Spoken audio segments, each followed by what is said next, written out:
जोगा के रखे नहीं चोली के तारा का उहे खोजे छे सब छौरा कुमार का सबके नजरिया से बच बच बच मार को दे हाथ वाला खच खच खच कर को समान कर खच खच खच खच मार को दे हाथ वाला खच खच खच खच कर को समान कर खच खच खच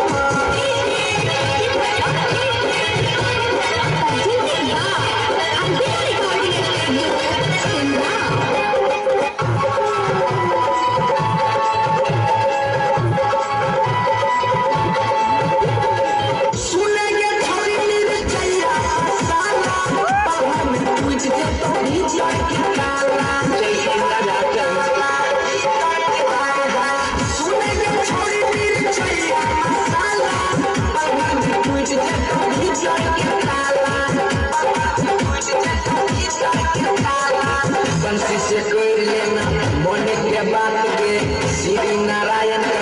रोज मुलाकात के तबे तो कदम में हच हच हच मन को दे हाथ वाला खच खच खच कर को समान कर खच खच खच खच मन को दे हाथ वाला खच खच खच होए तो वाला खच खच खच आई हो बंगाल से ये हो बिहार के देखने लागे छही छिनार के छौरा से करे जाने भाज भाज भाज भाज मार को दे हाथ वाला खच खच खच